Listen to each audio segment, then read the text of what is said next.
Bienvenidos y bienvenidas a una nueva clase de semiótica y análisis del discurso. No sé si ustedes recuerdan que al principio de esta cursada eh, les comencé comentándoles eh, que era una materia en la cual íbamos a ver muchísimo lo que tiene que ver con el análisis de películas, de series, y esta tercera parte que nos queda por ver y analizar va a estar relacionada precisamente con eso, porque tiene que ver con los géneros, con los estilos propios de los medios y más específicamente con lo que tiene que ver con la semiótica de la imagen. Así que eso es lo que vamos a ver a partir de hoy. Para eso ustedes tienen dos autores, uno es Metz y el otro es Aumont.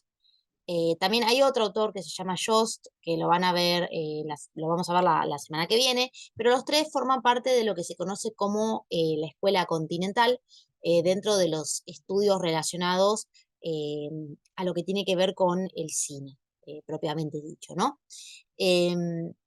Ustedes van a ir notando a medida que vayan leyendo la lectura que estos autores tienen muchísimas relación, muchísima implicancia con lo que tiene que ver con la pragmática, con un poco lo que ya fuimos viendo con Humberto Eco en El lector in fábula. Van a notar que hay como cierta especie de conexión, quizás no desde los conceptos propiamente dichos que se repiten, pero sí desde las formas en las que se lo va explicando y demás cuestiones. Así que antes de continuar con lo que es propiamente de la clase de hoy, vamos a hacer un pequeño repaso de lo que vinimos charlando en relación a eso. Así que los invito en este momento a que frenen un poquito este video, que vayan al aula virtual, a la clase correspondiente de esta semana y vayan a la actividad que tienen para hacer ahí en relación a estos conceptos y que van a encontrar en un foro para ir respondiendo y ir construyendo entre todos, como siempre les digo. Si ya lo hiciste, bueno, es importante que tengan en cuenta ciertas cuestiones, ¿no? Bueno, un poco lo que tenía que ver con la cooperación textual que estuvimos viendo en clases anteriores, las cuestiones básicas de la pragmática que se van viendo en los distintos textos que fuimos trabajando, eh, como es lo relacionado con qué lugar ocupa el sujeto en todo esto, el tema del contexto, como siempre les digo. Así que bueno, ténganlo en cuenta porque son cosas que también la idea de lo enciclopédico, ténganlo en cuenta porque es algo que se va a ir viendo también a partir de ahora. Dentro del cine, uno de los autores que vamos a trabajar es Aumont, Jacques Aumont. Él tiene un escrito que se llama Cine y Narración.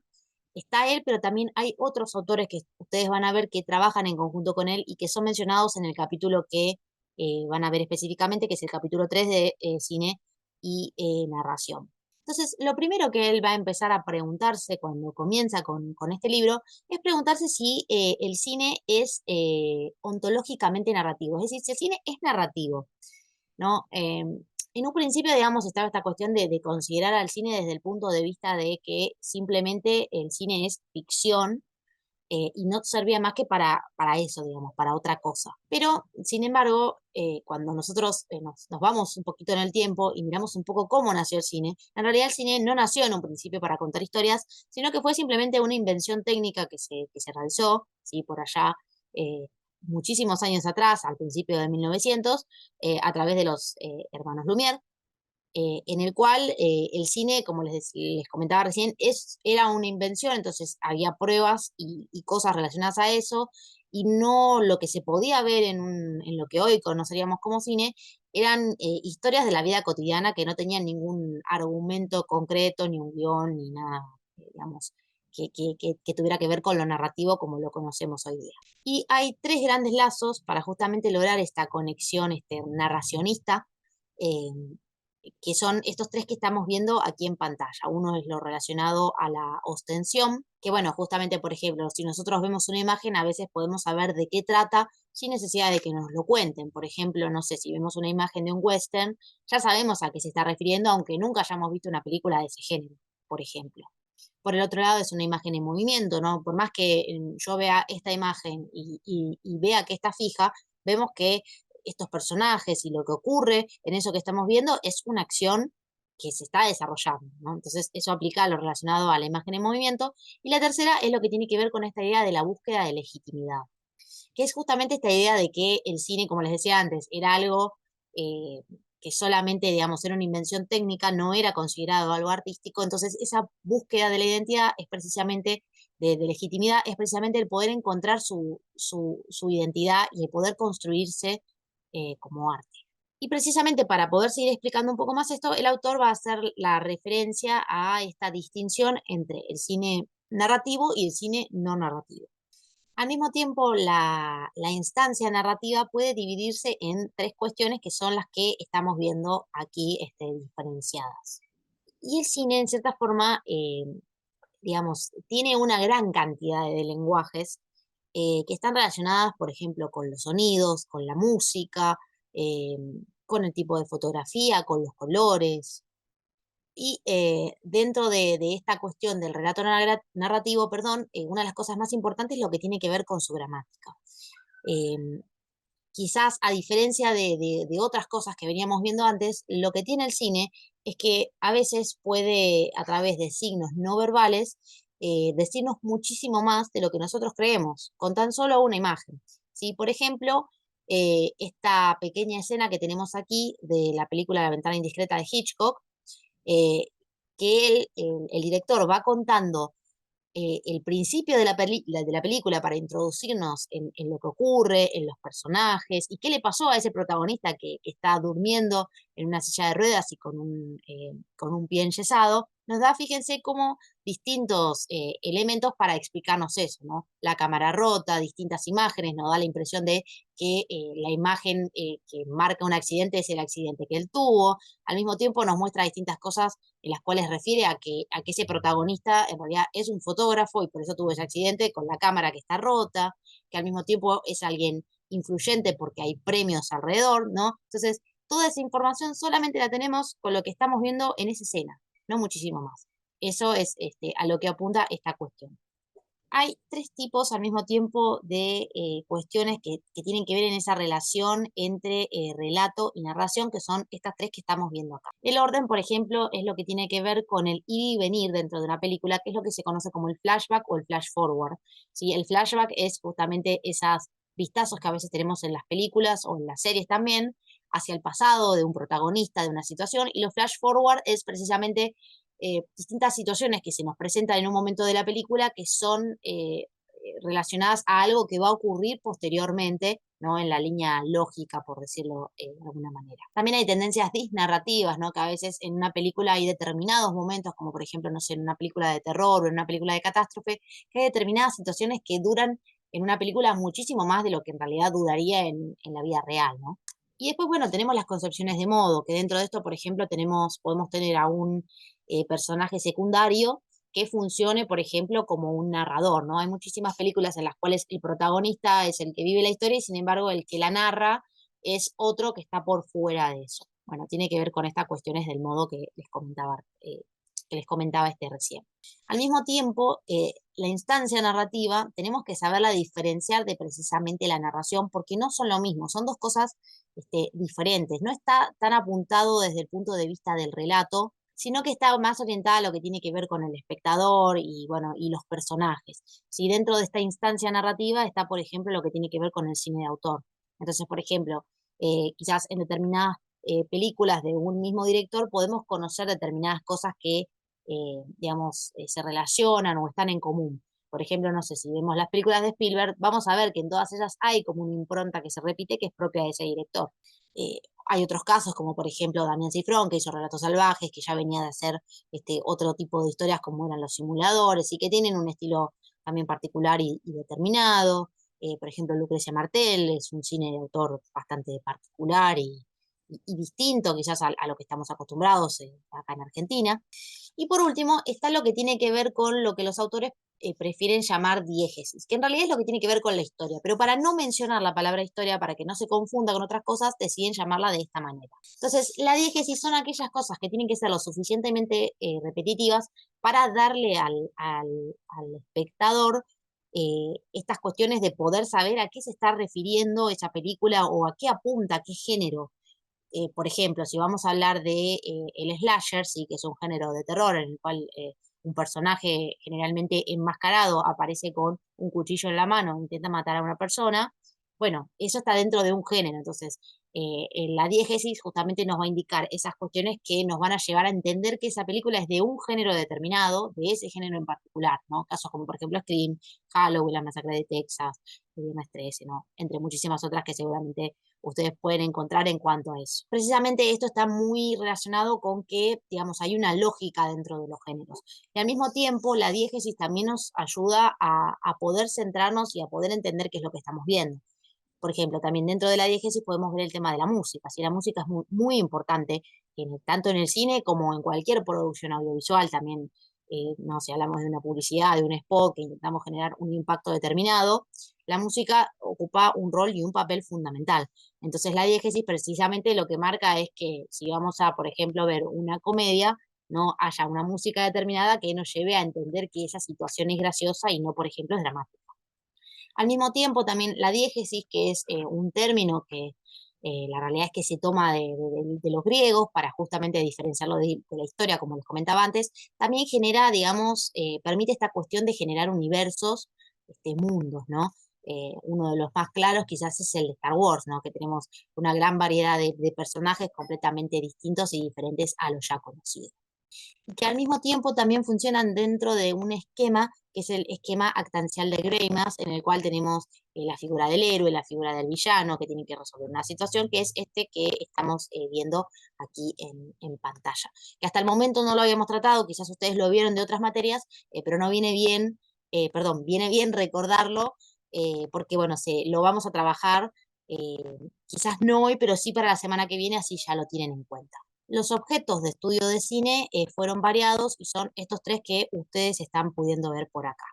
La primera semiología es la que tiene que ver con lo que va a proponer Metz, que es justamente el otro autor que nosotros tenemos para trabajar en la clase de hoy, y donde precisamente aparece lo específico relacionado al lenguaje cinematográfico, ¿sí? A lo que tiene que ver con los significantes propiamente dichos. Entonces, lo que tenía este autor es que en cierta forma Metz lo que buscaba era separarse de la semiología, digamos, clásica, ¿no? Buscarle como una vuelta a eso. Es decir, ¿a qué me refiero con esto de buscarle la vuelta? Él buscaba justamente separarse de esa cuestión más dura, más rígida, que formaba parte del estructuralismo, ¿no? Que recuerden, ¿no? Que hablábamos de que el estructuralismo, los sujetos no formaban parte, digamos, de esa emisión y recepción, ¿sí? No se tenía en cuenta el contexto, bueno, muchísimas cosas que fuimos trabajando, a diferencia de lo que después empieza a aparecer con la pragmática, ¿no? Entonces, él intentaba en ese momento en el cual empezó a pensar estas teorías para el cine, intentaba justamente separarse de ese estructuralismo y de esa cuestión más dura y rígida. Entonces, entre varias cosas que él va a trabajar en el texto, ustedes van a ver que, bueno, menciona muchísimas cosas a tener en cuenta. Una de ellas es la que tiene que ver con el montaje y la otra con el rodaje en continuidad. El rodaje en continuidad es lo que en el cine básicamente se conoce como los planos secuencia, así que son esas imágenes que no tienen cortes, ¿no? Entonces lo que él refería es que estos rodajes en continuidad, él decía que son igual de artificiales que el rodaje común que tiene cortes, porque en realidad él, cuando uno trabaja de esa manera, con un plano que no corta, digamos, se lo tiene que preparar antes para que cuando, digamos, se filme, se vea de esa manera. Entonces, el autor por eso refiere a que sigue siendo igual de artificial. Yo ahora les voy a compartir algunos ejemplos para que ustedes los puedan ver, los van a tener en la página de la materia, ¿sí? Ahí en el espacio, para que puedan ver los distintos ejemplos y a qué se refiere cuando hablamos de esta cuestión del plano secuencia. También otra cuestión importante que ustedes van a ver que el autor propone en el texto es esta cuestión de lo que se ve y de lo que realmente es, ¿no? Entonces, él va a utilizar para eso la palabra que se denomina inferencia, ¿no? Y justamente esta idea de la inferencia está muy relacionado también con la idea que proponía Eco en el lector in fábula, relacionado a esta idea de lo enciclopédico, ¿no? De ese conocimiento que estos lectores tenían. Bueno, en cierto sentido, en las películas también se juegan con ese conocimiento que los espectadores tienen previo a haber visto esa película, ¿no? Que, con esa información con la que cuentan. ¿Sí? Acá lo vemos bien en pantalla. Y esta cuestión de la información, Omont también la va a utilizar para hablar del tema de la verosimilitud, que en unos pocos minutos ya lo van a ver explicado en este video. Después está lo que tiene que ver con las imágenes subjetivas que va a mencionar el autor. No voy a ahondar demasiado en el tema. Si ustedes, bueno, ténganlo en cuenta y léanlo. No lo voy a desarrollar por acá, pero bueno, tiene que ver con esas cuestiones relacionadas a lo que un personaje piensa o siente, ¿no? Y se ve en ese tipo de imágenes. El autor también va a hablar mucho del tema del color, de la importancia, ¿sí? Para generar un determinado efecto y sensación en quien ve esa película. Eh, Él lo va explicitando, yo no lo voy a desarrollar acá, pero bueno, sí tengan en cuenta de que es un tema que se trabaja, lo mismo que el cine y la novela, en el cual eh, él refiere a esta cuestión de que eh, el cine cada vez más se parece a la novela y no tanto al teatro. De hecho, no es casualidad de que la mayoría de las películas que se ven hoy en día y que son muy exitosas tienen que ver con historias que primeramente fueron creadas para, digamos, para la literatura, ¿no? Casos como Harry Potter, El Señor de los Anillos, Las Crónicas de Narnia y entre muchos otros que se les puedan ocurrir. Y después está lo que tiene que ver con la voz en el cine, que es como que le genera esa idea de algo que lo convierte como real, ¿no? Por decirlo de alguna manera. Y que tiene que ver con estas tres cosas que mencionábamos antes y que ya nombramos, ¿sí? El movimiento, los colores, bueno, y demás, que es lo que justamente genera esa mayor sensación de realidad de lo que estamos viendo. Entonces aparece esta idea, ¿no? De que la fotografía es menos realista que algo que está en movimiento porque precisamente nos permite ver muchas más cantidad de detalles. Metz, cuando escribió este libro, todavía, por ejemplo, imagínense que no estaba el cine 3D o el 4D, en el cual esa experiencia inmersiva que cada vez nos lleva a más inmersión del cine, todavía no existía, ¿no? Así que bueno, imagínense que lo que este autor menciona ahora es muchísimo más completo de lo que hasta ese momento era. También dentro de lo que tiene que ver con el cine y la novela que mencionaba antes, el autor va a agregar dos cosas que ustedes las van a ver bien explicitadas en el texto, yo no las voy a desarrollar, que tienen que ver con el tiempo y los espacios, ¿no? Entonces hace esta comparación eh, de cómo funciona el tiempo en el cine, cómo funciona el tiempo en un texto narrativo, cómo funciona el espacio en estos dos lugares también. Volviendo a Aumont, ya con la segunda semiología, esta van a ver que está muy relacionada con cuestiones que planteaba Freud. Y la tercera, que es la que también nos va a interesar a nosotros propiamente, es la que tiene que ver con el cine y esta cuestión de la representación social. ¿Qué es esta cuestión de que a veces suele pensarse de que el cine es como un reflejo exacto de de lo que ocurre en la realidad? Y eso, digamos, por supuesto que el cine, como así los medios, que lo vimos anteriormente, son un reflejo en cierta forma de lo que ocurre en nuestra sociedad, pero no es exacto. Entonces, en eso hay que tener cuidado de no creer que es un reflejo fiel de lo que ocurre y de lo que se vive. Y además, este autor incorpora lo que tiene que ver con el verosímil de las películas y sobre todo lo que tiene que ver con el verosímil de la opinión pública. Entonces, por eso, por ejemplo, dentro de esos valores de la opinión pública, por ejemplo, está el tema de la maldad, de la corrupción, ¿no? Que son cuestiones que se pueden ver en una película. Entonces, la verosimilitud tiene que ver con discursos que ya son algo común, por decirlo de alguna manera, puede con ciertos grados de diferencia generar una especie de imaginario común en los espectadores. Y finalmente, este autor va a hablar del avance regulado en el cine a través de dos cuestiones. Una es lo referido a la intriga de la predestinación y la otra con lo relacionado con una frase hermenéutica. La intriga de predestinación, perdón, es lo que nos permite como en cierta forma ubicarnos para saber qué es lo que puede llegar a pasar en una película. Y la frase hermenéutica está muy relacionada con cuestiones que a veces pueden generarse un giro en la historia, ¿no? Que es muy común quizás en las películas de terror o en las películas policiales, ¿no? Acá vemos un ejemplo como Knives Out, ¿no? Que la historia tiene muchísimos, muchísimos giros hasta que se llega realmente a la conclusión de quién es digamos, el asesino y el culpable del crimen. Entonces, así también se generan programas y antiprogramas, menciona el autor, que es esta cuestión de que a veces hay cosas que puede parecer que avanzan y otras que se retroceden y se va para atrás. Y justamente estas cuestiones del verosímil es y va a ser una de las características fundamentales de lo que tiene que ver con el cine y lo que realmente va a lograr esa diferencia. del lenguaje cinematográfico con respecto a otras cuestiones que vimos o que pudimos ver anteriormente, ¿no? Y que rompe justamente con esa narración tradicional que mencionaba antes, ¿no? Que era propio de más lo duro y lo estructural. Entonces también es una nueva forma de poder entender de que el cine también es un arte que está en esa búsqueda constante y que al mismo tiempo también genera nuevas posibilidades de lenguaje no vistas, digamos, hasta el momento, ¿no? ¿No? Y la idea justamente de esta clase, ¿no? De pensar al cine como este medio que tiene su propio lenguaje, es también entender esto que habíamos visto al principio cuando hablábamos del discurso, que el discurso no es solamente lo referido a un texto escrito, a un texto narrativo, sino que el discurso también forma parte de, por ejemplo, una imagen, forma parte de una pintura, digamos. Todo puede, digamos, hablarnos de un discurso determinado, ¿no? Entonces, dentro de esas cuestiones está el cine.